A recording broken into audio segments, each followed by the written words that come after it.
कश्मीर की वादियों में बसा पहलगाम, जहां बर्फ गिरती है तो लगता है जैसे स्वर्ग जमीन पर उतर आया हो। इसी खूबसूरत जगह पर दिल्ली से आए एक नवविवाहित जोड़े, आरव शर्मा और कव्या मेहता, ने कुछ दिन शांति से बिताने का सपना देखा था।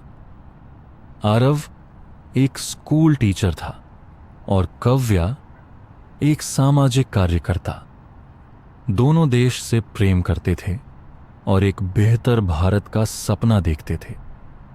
एक शाम जब वे बाजार घूम रहे थे, तभी कुछ आतंकवादी आए। वे राह चलते लोगों को रोका और उनका धर्म पूछने लगे। आरव उसमें कव्या को भी रोका गया। तुम्हारा धर्म क्या है? आरव ने गर्व से जवाब दिया, मैं हिंदू हूं और भारतीय हूं।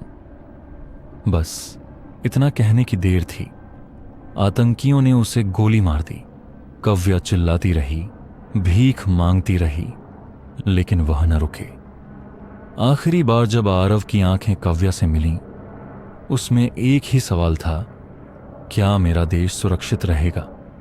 कव्या यह सदमा सह न सकी। 2 दिन बाद उसकी भी मृत्यु हो गई, पर उसकी आत्मा को शांति नहीं मिली। मृत्यु के पार उसकी आत्मा ने प्रतिज्ञा ली, मैं अपने पति के लिए और अपने देश के सम्मान के लिए इस अन्याय का बदला लूंगी। उस रात से पाकिस्तान के सीमावर्ती गांवों में एक अजीब डर फैलने लगा। वही आतंकी जो पहलगाम में थे, एक एक कर रहस्यमयी मौत का शिकार होने लगे। कभी किसी का गला घुटता, कभी कोई चीखते चीखते मर जाता, किसी के सामने अचानक भारत का तिरंगा लहराता और फिर उसकी सांसें रुक जाती। लोग कहने लगे, कोई आत्मा आई है भारत से इंसाफ लेने।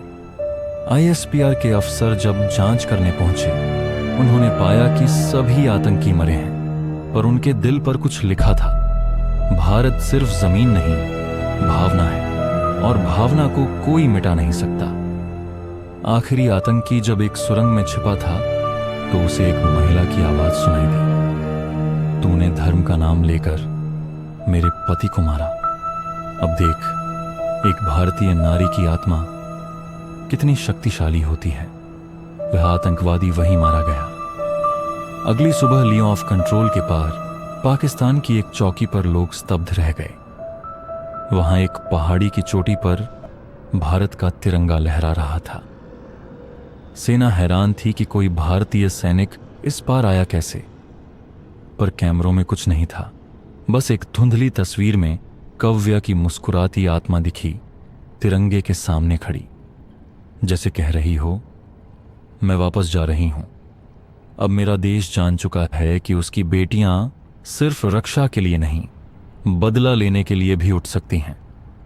कव्या की आत्मा अब शांत है, लेकिन वह एक प्रतीक बन गई है, हर उस महिला की, हर उस नागरिक की जो अपने देश के लिए, अपने प्यार के लिए और इंसानियत के लिए अडिग खड़े रहते हैं।